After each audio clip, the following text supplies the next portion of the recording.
আমি আপনাদেরকে আজকে একটা দেখাবো বেল গাছে কিভাবে চারা লাগায়। এই যে আমাদের একটা বড় বেল গাছ আছে আর বেলগুলো বড় বড়। আর এখান থেকে একটা ঠাল পেরে আমাদের একটা ছোট বেল গাছের মধ্যে চারা লাগাবো। এই যে এখন আমি বেলের ঠাল পাততেছি। এই যে ঠালটা একদম সুন্দর মতো একটা ভালো ঠাল পাততেছি। পাড়ার পর এটা আরেকটা ছোট বেল গাছ আছে, ওই বেল গাছের মধ্যে লাগাই দিব।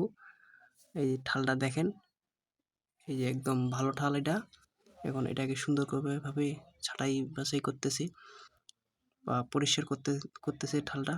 আর যেটুক নেওয়ার দরকার ওটুক মাপ মতন নিচ্ছে, তারপরে আবার একটু মাপ মতন কেটে নিবে। যেহেতু একটা ঠাল লাগাবে, এই যে ছোট বেল গাছটা এটার মধ্যে লাগাবে। আর এই বেল গাছটা হলো ছোট ছোট বেল ফুলে, তার জন্য আমরা এখন বড় বেল গাছের চারা লাগাচ্ছি। যে প্রথমে যেটা আমরা ঠালটা পারলাম ওটা হলো বড় বেল, আর এটা যেটাতে চারাটা লাগাচ্ছি এটা হলো ছোট ছোট বেল। তার জন্য আমরা ওই যে বড় বেলের চারা লাগাচ্ছি। আর এটা ঠালটা সুন্দরভাবে কেটে নিচ্ছি। কেটে নেওয়ার পর এখানে চারাটা লাগাবো এখন। এই যে সুন্দরভাবে পরিষ্কার করতেছে বেল গাছটাকে। আর এই বেল গাছটার খুব কাটা এবং বেলগুলো খুব ছোট ছোট, তার জন্য এটাকে বলে দেশি বেল।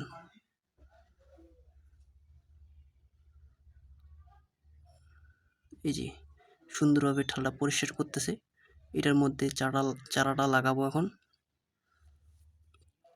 আপনারা দেখতে থাকুন। এই ধরনের ভিডিও যদি দেখে থাকেন একটু কমেন্ট করে বলবেন। আর যারা জানেন না কিভাবে চারা লাগায়, আপনারাও দেখেন কিভাবে চারা লাগায়। এখন বেলের ঠালটাকে সুন্দরভাবে মাপ মতন কেটে নিবে এখন। এই যে কাটতেছে, এই যে দেখেন সুন্দরভাবে সাইজ মতন কেটে নিয়ে তারপরে বেলের চারাটা লাগানো হবে ওই ঠালের মধ্যে, যেটা আমি হাত দিয়ে ধরে আসি ওটার মধ্যে চারাটা লাগাবো। সুন্দর সাইজ মতন কেটে নিচ্ছে। আপনারা ধৈর্য সহকারে ভিডিওটা দেখুন, তাহলে বুঝতে পারবেন কিভাবে বেলের চারা লাগা হয়। আর ভিডিওটা টানে দেখলে কেউ বুঝতে পারবেন না কিভাবে বেলের চারাটা লাগাইলো। এখন এই যে এখানে মাথাটা হালকা করে কেটে দিবে। এই যে কাটতেছে। এই যে এখন চারাটা লাগাই দিবি। ভিডিওটা ভালো লাগলে অবশ্যই লাইক কমেন্ট শেয়ার করবেন, সবাইকে দেখার সুযোগ করবেন, বেশি বেশি করে শেয়ার করবেন। এই যে এখন চারাটা এখানে লাগাই দিচ্ছে,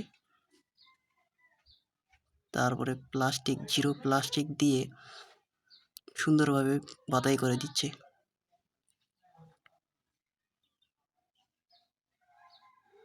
আর এই চারাটা মিনিমাম 10 থেকে 15 দিনের মধ্যে কুশি বের হবে। 10 থেকে 15 দিনের মধ্যেই লাগে যাবে চারাটা। এই যে সুন্দর করে প্লাস্টিক দিয়ে বাঁধ দিচ্ছে। আবার আরেকটা প্লাস্টিক নিবে, একটা দিয়ে হচ্ছে না। সুন্দর করে গোটায় ঠালটার মধ্যে প্লাস্টিকটা সুন্দরভাবে বাঁধ দিবে। এই যে বাঁধ দিচ্ছে যেন বেল গাছের মধ্যে কোনো চারাটার মধ্যে যেন পানি না থাকে বা পানি না আটকে থাকে, পানি না ঢুকতে পারে। এই যে সুন্দর করে বাঁধ দিচ্ছে। এই যে এখন ছাড়া দিব চারাটা। এই যে হয়ে গেল। এখন আমি আপনাদেরকে আবার বেলের গাছটা দেখাই। এই যে দেখেন।